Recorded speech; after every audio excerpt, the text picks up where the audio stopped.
treading on dangerous water now. And I wanted to say this. I've said this privately to leadership. Black leadership understands a little better because they see the deep-seated resentment. And whether it's founded or not, they see it. I've spoken to Jewish leadership, some of the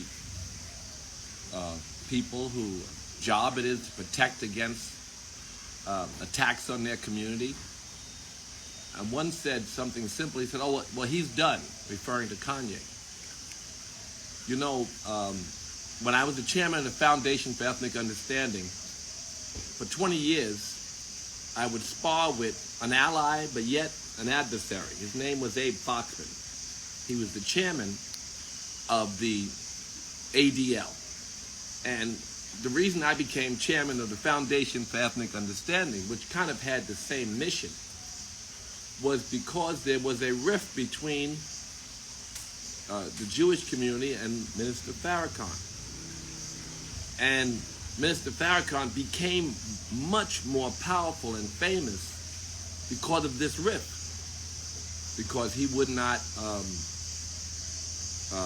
they didn't have dialogue. I set up dialogue with Rabbi Snyder, who was the president of the Foundation for Ethnic Understanding, and Elie Wiesel and Elon Steinberg and others, and Cornel West and Reverend Jackson and Reverend King, Martin Luther King III, and Reverend Sharpton. So they all came to my house.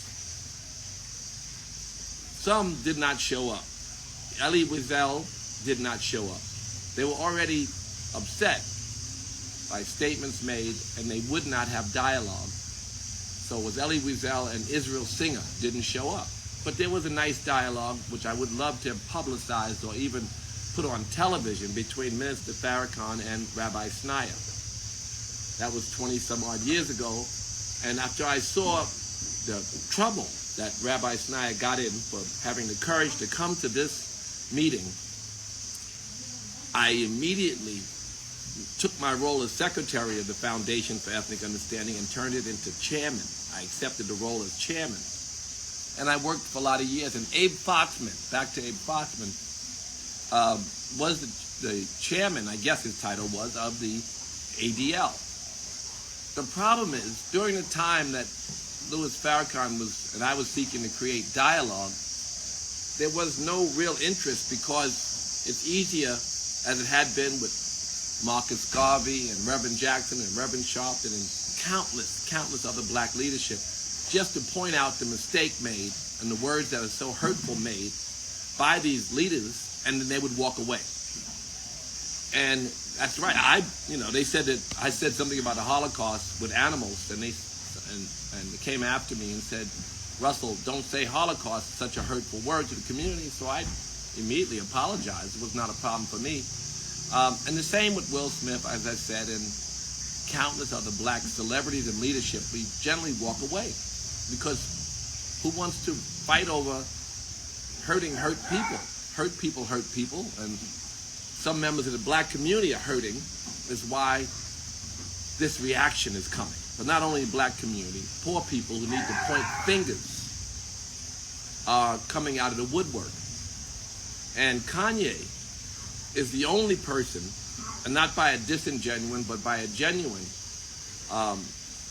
response. And I'm not saying he's disingenuine. I'm saying that they are not taking the clips where I've seen him be a little more genuine about his apology or his intention.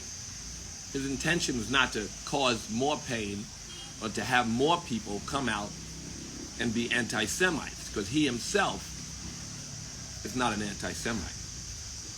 Kanye West is not an anti-Semite. He has questions. He has said some rude stuff, crude stuff, horrible stuff if you're a person who comes from a community and perhaps your grandmother was in a concentration camp. It's horrible what he said. Does he understand the gravity of what he said? Perhaps not.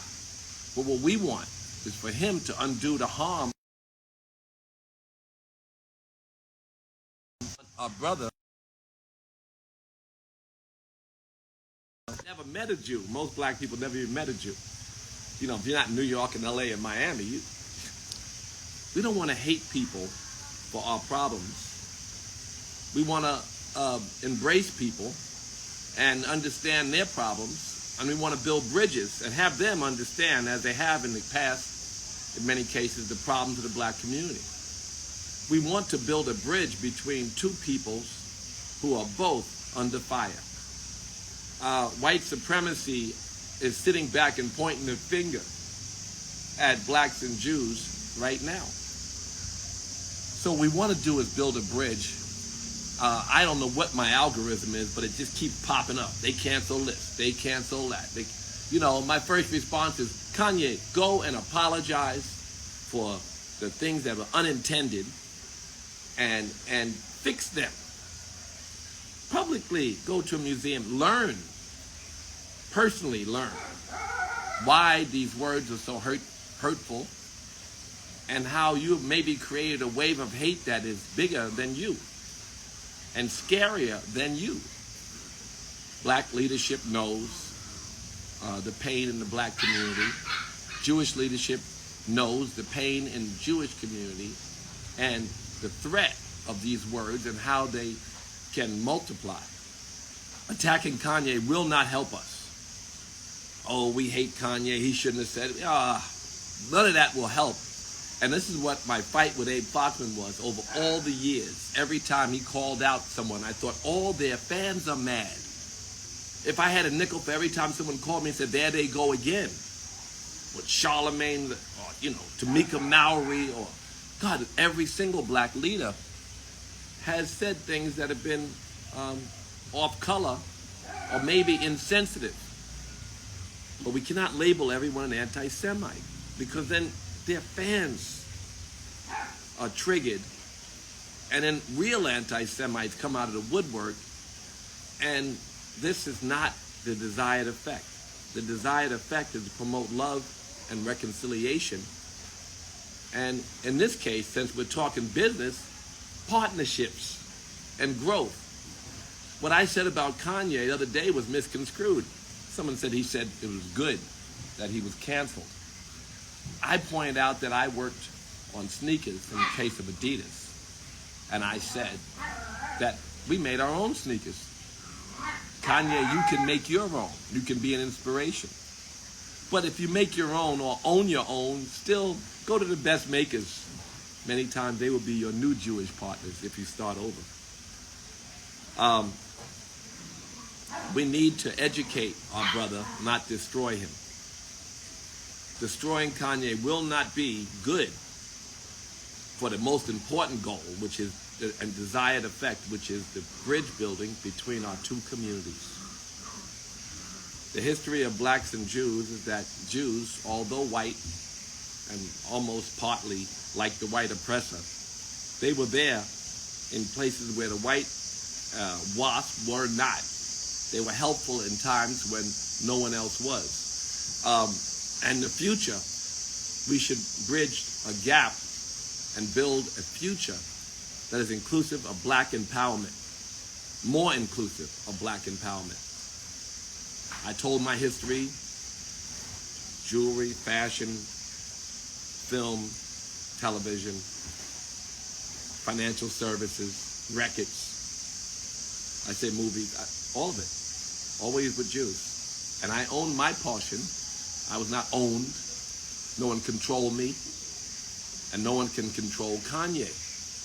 If he will build a bridge, but we don't need the constant bashing of Kanye, it will not solve our problem or give us the effect that is necessary, which is the banding together of two people who have a common enemy in white supremacy.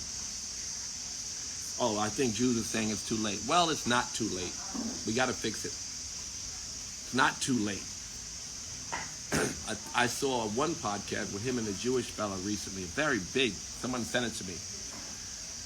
And he apologized, and he's working to rebuild, apologize for what he said that he believes was hurtful. But he's working to build a whole new network. Don't stop him in front of black people because it will cause more anger. Support his growth and his education And I think that is a more healing path than this strike him down. Again, it did not help any time that I remember attacking someone publicly when you can speak to them privately. I'm saying this publicly. I can't call every single body, but I'm trying to explain a strategy to everyone that is more healing than the public, because I just keep getting every 5 minutes. He's done. They did it to him. People are angry. They don't know why. They're angry. They're pointing fingers because of the suffering in the black community and in underserved communities in general. White supremacists are made up of people who want to point fingers for their problems. And rather than emulating and borrowing and working with the Jewish community, it's easier to point fingers. So that's it. I've said this before, but blacks ain't angry. Yeah, I know. Blacks have lots to be angry for with Kanye, but they're triggered by this recent attack on him in ways that I think people don't understand. You know, the last thing I'll say is that I wrote a very loving letter to Donald Trump after his most hateful words. It was on the cover of many newspapers across the country. And what I wrote was, we know you better than that. Please. And let's build a bridge. All your partners were Jewish. That was Trump when he was an anti-Semite, right? All your other partners were black. All your friendships, your ex-girlfriend, Trump, we know you better than that. So why are you writing that nice letter? Because in the absence of a bridge, Trump found his other friends, narcissist that he was. He found his friends. His friends were the people who hated those other people. And they kind of liked Donald Trump. They made him their leader. And the media could not shut Donald Trump down, right? They published my letter on the cover. They wrote horrible things about him. They made him rise to the presidency. They were not able to stop him. People are so discontent. Like, I noticed on Charlemagne's show that they talked about Kanye and they were very negative, and as black people, there's a lot of anger towards Kanye, and they were negative about his comments about Jews and about blacks. And the people were 80% in support of Kanye. We don't want to create a monster.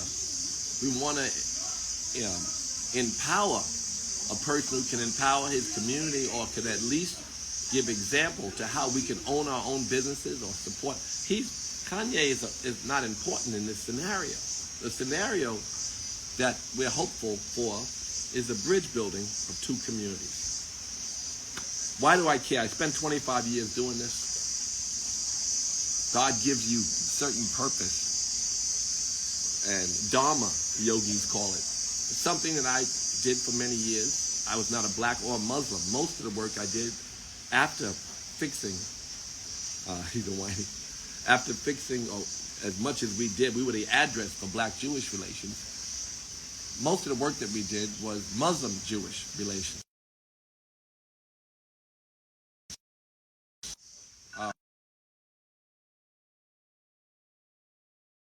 With this, because the rise in anti-Semitism is swift and it's scary, and I understand the pain as much as a black man can understand the pain that's in the Jewish community, but I also understand the pain that's in the black community and in the underserved communities, and whether it is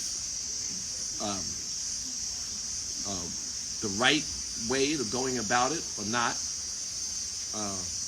We understand why leadership and support systems of the Jewish community are so angry, so swift in their condemnation of his words and his presence. But, underserved and hurt people are also rising, and hate and hurt people, and hate can rise very quickly from people who are suffering. And we just want to create a bridge. That's it. I talk too much. Love you all. Namaste, yogis. Have a good day.